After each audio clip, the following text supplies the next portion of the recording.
Hello everyone. Start with type of stability. As you see, this one is symmetric bifurcation problem. This is the perfect system. Apply the loading. Then if we assume go up, then we have this curve. If we assume go down, we have this curve. Okay. So this is a symmetry regarding the vertical axis. Okay. If you have the translation spring, you also have the symmetric problem. Another one is asymmetric bifurcation. That means not symmetric. If you consider this frame, apply loading P here, then this column buckle. Let's consider mode 1. It buckle like this way. Let's look at the mode shape 1. If it deform like that, then this beam deform like this. Okay. In order to make this deformation, we can consider this moment direction, clockwise moment direction. This clockwise moment direction cause the upward vertical reaction of V here, and this point is due to the equilibrium downward the V. Okay, that means if we consider the equilibrium at this point, we can get upward V regarding this column top due to the equilibrium. So after buckle, what happened? This V effect on this P. So real P, it is called P prime, is P minus V. So P increase, but V also increase. That means this mode 1 is, in order to make more deflection, it requires more load due to this V reduce this P. If you consider this kind of deformation, if you look at this beam first, the moment direction should be counterclockwise to make this deformation. That means you have downward V at this location. This location you have the vertical V, because due to sigma Fy equals 0, you must have upward V.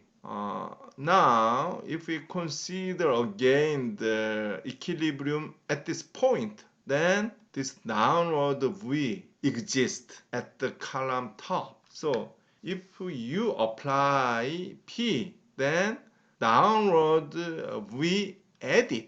That means if you apply just small loading, downward V added, so deflection occur like that. It deforms more, then you have the bigger V.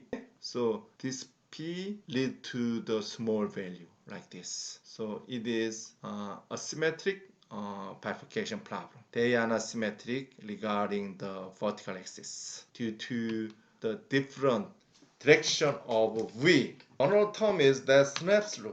The definition of Snap's law is a sudden jump from one equilibrium configuration position to another non-adjacent equilibrium configuration position. If you consider the cap of the juice, if you rotate the cap to open, then you can listen some sound. Pyong, that kind of sound. You know, in the juice bottle, in order to make juice fresh, the inside there is no air. So there is some minus pressure there. And then when you open the cap, the air goes in. So the pressure increase inside. Then there is some sound.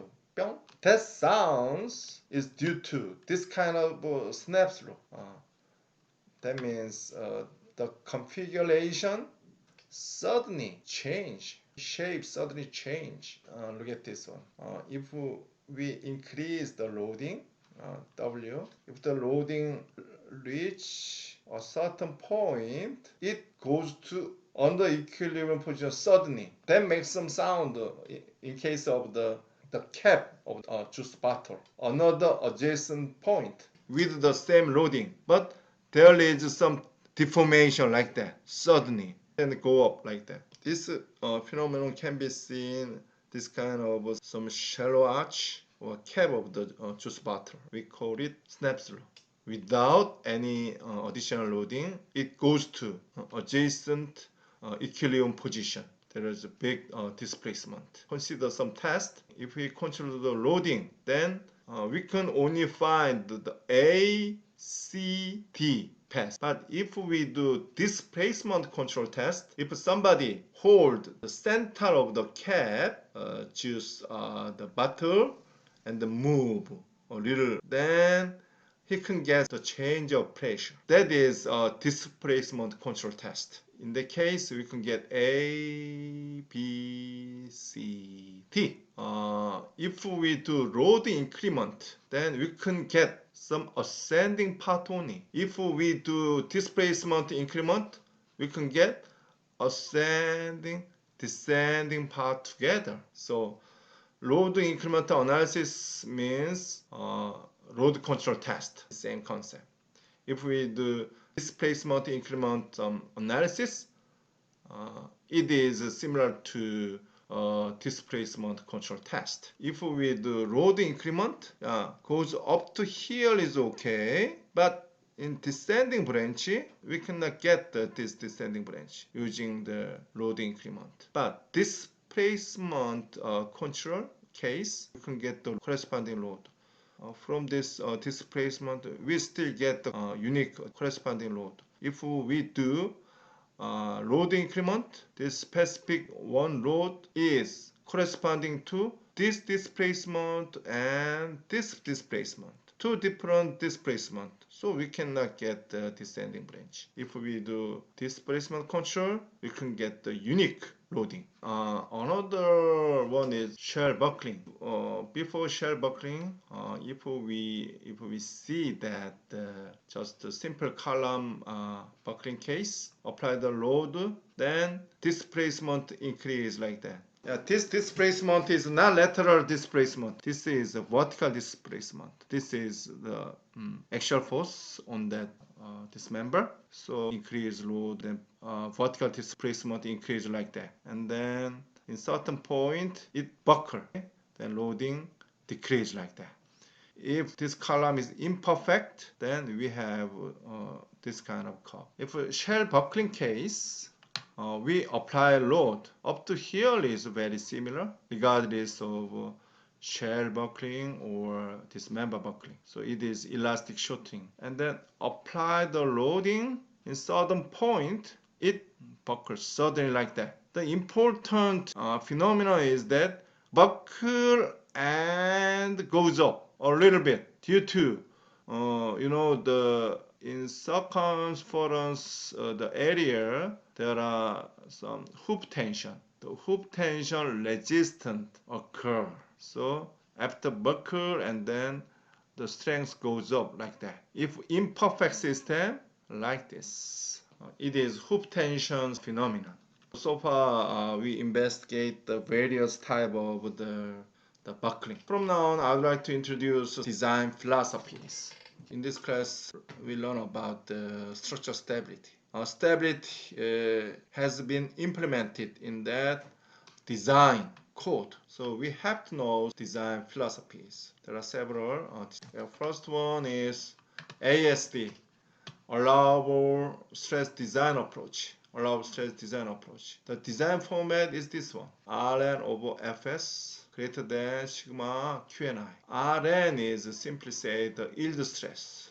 Fs is factor of safety. For example, bending is 1.5. So left hand side is allowable stress. Right hand side is stress computed under working load. In allowable stress design method, we apply the working load, service load. Then we calculate the member stress. If the allowable stress is greater than member stress, it is safe. That is ASD design philosophy. Let's look at PD. That is plastic design. Rn equal plastic strength of member. Okay. Q and I equal load effect, axial force or bending moment. Gamma equal load factor. For dead and live load, gamma equal 1.7.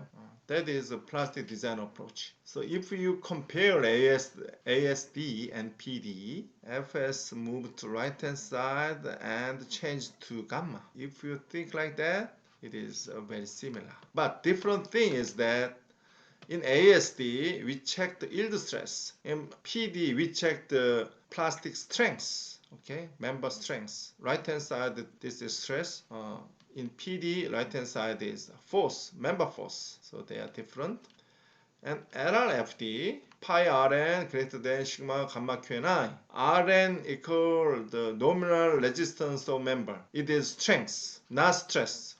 Right hand side is Q is load effect. Gamma equal load factor. In dead load, for example, dead load 1.2, live load 1.6, like that.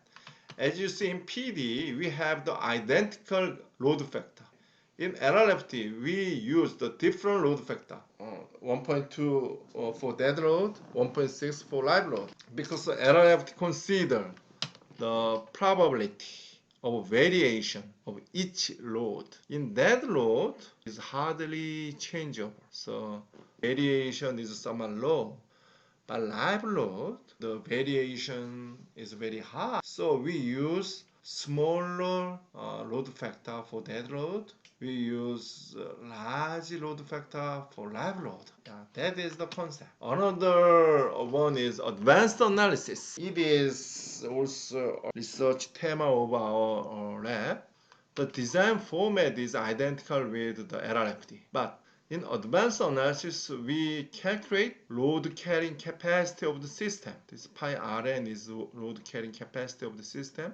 Right hand side, gamma Qni is applied load. So if we consider like this, compare conventional method ASD, PD, LRFD and advanced analysis. In ASD, PD, LRFD, we do elastic analysis and then we do K-factor calculation and member capacity check. That is the procedure of the conventional ASD, PD, LRFD. But in advanced analysis, we do inelastic stability analysis directly.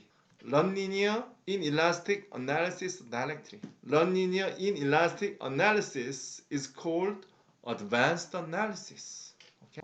We can get this kind of a P delta curve through non-linear inelastic analysis. That is load carrying capacity. This loading and then this applied loading, we compare. If this loading is greater than this applied load, then we call it, oh, it is safe.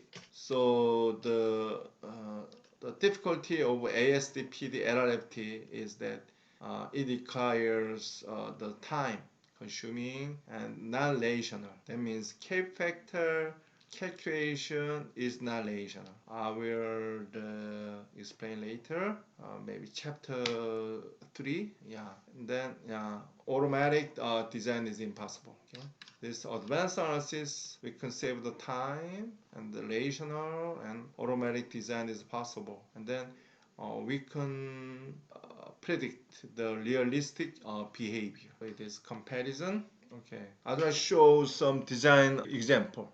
This is the cantilever beam. Its length is 5 meters. P dead load equal 1, live load is 2, the section, and then yield stress. The S is section modulus, is this one, pH square over 6, right? Z is plastic section modulus, pH square over 4, okay, of this section is this value. In ASD, RNFS is greater than QNI. Rn equal yield stress, right? Fs is set factor 1.5 for bending.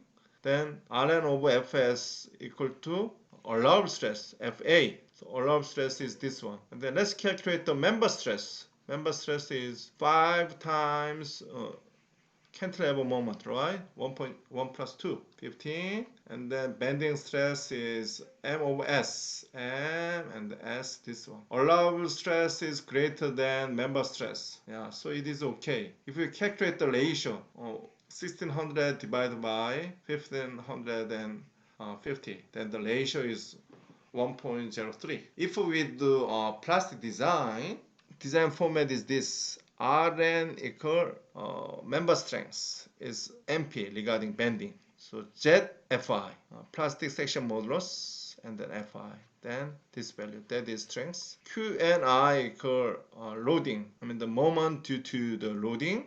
So moment is 15 ton meter. Then we have in plastic design, we have some load factor. Load factor is 1.7. That's 25.5. So member strength is greater than the moment. So it is okay.